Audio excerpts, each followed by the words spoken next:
Hello, I'm back again for another reading with the book Things Fall Apart by Chinua Achebe. And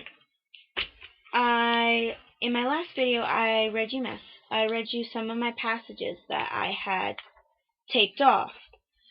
And I'd like to continue this journal entry from where I ended off. And this part of my journal is mostly going to have songs in it. I tabbed off a lot of songs and poems and prayers and stuff because I found it very interesting. And the first song that I have for you today is a song that was sung by the children of the Igbo village when the rain started to stop and the sun started to shine so that the fields could be hoed and the produce could be planted. And the children were running around singing, "The rain is falling, the sun is shining. A lone Nari is cooking and eating." When I first heard this, I'm thinking, aw, this is so cute. But why are they singing that Nari is cooking and eating? And then as I read on, I found out that they have a large harvest time, but this is as soon as that they can get their vegetables and their produce in. And if they don't, then they don't yield a big enough crop, they don't have enough food, and they could essentially starve. So to me, that really opened my eyes once I read on and I found out about that like they have a long period of time to harvest, but the sooner they get their crops in, the more produce they yield. Another song that they sang was right after the wrestling tournament where Ikzu and Okafo were wrestling, and Okafo won by tossing Ikzu on his back, and that's how you win wrestling matches there. And the song that the villagers were singing was, "Who will wrestle for our village? Okafo will wrestle for our village. Has he thrown 100 men? He has thrown 100 men. Has he thrown 100 cats? He has thrown 100 cats. Then send him word to fight for us." In case you haven't read this book, the reason why they say "has he thrown 100 cats," in my perspective, was early on in the book, it was talking about how Okonkwo won a wrestling match by defeating a warrior by the name of the Cat. He was called that because he had been wrestling for several years and he had never been thrown on his back. And Okonkwo was the one who actually tossed him onto his back, and that's how he gained his titles, his power, his leadership, and made out that he was a warrior by defeating the Cat. So that was a really, really, really good one that I liked, and I wanted to share with you guys. And I think I'll share one or two more.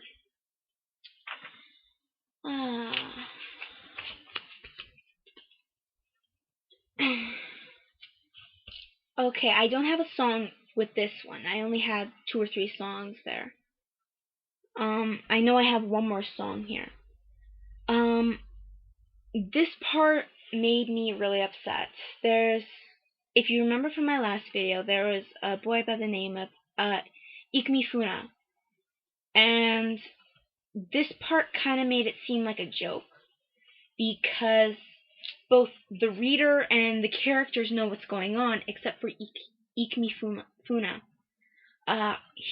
Okonkwo was told that Ikemefuna had to die and that they were going to kill him.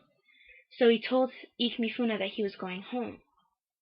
And Ikemefuna was so excited that he started telling everybody in Okonkwo's compound. And Okonkwo's eldest son, Noi, told his mother, and this is the passage. Later, Noi went to his mother's hut and told her that Ikemefuna was going home. She immediately dropped her pestle, which she was grinding pepper, folded her arms across her breast, and sighed, "Poor child." it kind of made me feel sad that everyone knew what was going on and no one told him. And it was just really upsetting.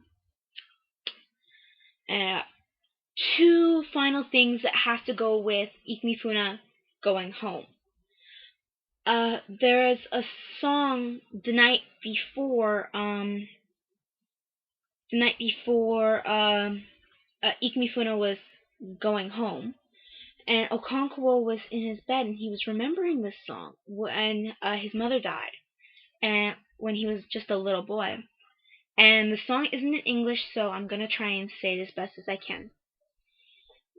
Ize Elena Sala, Ize Iklikwa ya Ikwaba Akwa o Ligoboli, Ebe Danda Nechi Ize, Ebe Uzuzu Nete Igu Sara. I don't know what that means, but I liked it because it was in a different language. I don't know what it means. It's not on the back of the book, so who knows. And my final thing that I wanted to get with Ikemifuna going home was actually a part that's very strong. As the man who had cleared his throat drew up and raised his machete, Okonkwo looked away. He heard the blow. The pot fell and broke in the sand. He heard Ikemifuna cry, "My father! They have killed me!" As he ran towards him, dazed with fear, Okonkwo drew his machete and cut him down. He was afraid of being thought weak. Okonkwo has this huge fear of being called weak, he has this insecurity that he's weak like his father. And to me, this was probably one of the hardest things that he's had to face in the book so far, because he actually liked Ikemifuna. He wanted Ikemifuna to be his son. And Ikemifuna actually called him father. And to actually slay someone that calls you father, gotta be rough. So that's what I have to say about those passages, and I'll see you all later in my next video.